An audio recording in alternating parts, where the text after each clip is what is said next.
Hi, my name's Jose Perez III. I'm the lead game designer on Capcom and Airtight Games' Dark Void.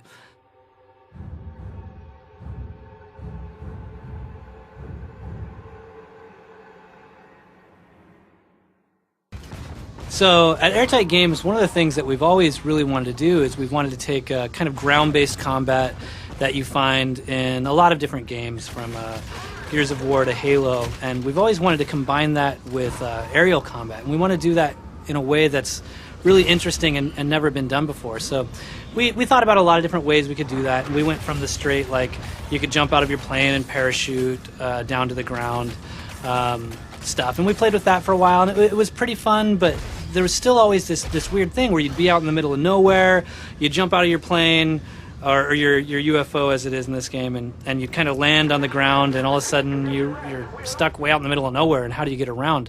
One of our designers, Pedro Perez, actually had this idea of the rocket pack. For a long time, I was thinking of the rocket pack kind of more like a lunar lander thing, if you guys have played that, where you just kind of can go up and down, or like that game that came out a long time ago, Destroy All Humans.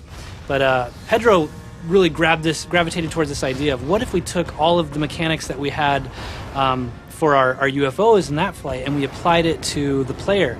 And to his credit, it became one of the defining features of our game.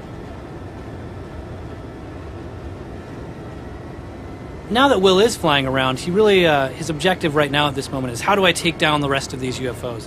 From this point, you could go back into a hover state, so you do have the ability to kind of hover around, and you could try to pick at them with any guns that you have in your arsenal, from a machine gun to a rocket launcher or whatever.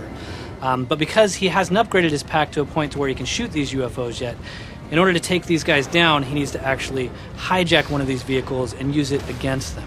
So with the simple press of a button, you land on the UFO. This isn't a quick time event or anything. You're still in control of your character, so left or right will move you around the UFO.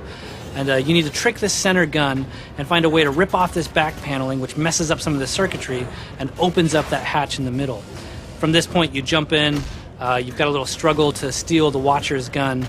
You shoot him in his head, and now the UFO is actually yours.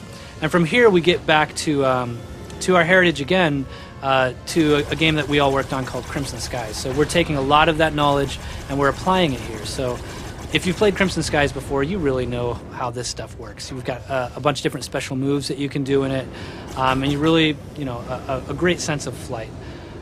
It's definitely difficult to build these really big worlds for flight spaces and then have the on-ground stuff. But we think that our art team and our programming team has really done a good job of maintaining the quality level, whether you're in the air doing this vehicular combat or you're on the ground doing more of that cover-based third-person shooter combat.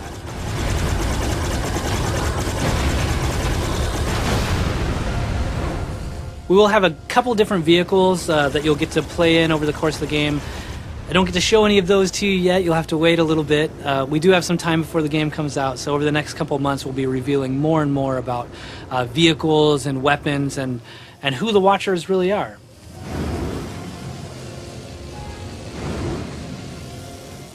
At any point during the game, if your UFO starts to take a lot of damage, you can simply bail out of it, kick back on your rocket pack, and grab another UFO. So we don't have repair stations or anything like that. You really just have to be nimble and say, do I really want to push this to the limit and see how long I can stay in this UFO? Or do I want to jump out and grab another one that's a little more fresh? So that was a quick look at some of the flight stuff that we have in Dark Void. There's going to be a lot of new information coming for you guys later, so stay tuned.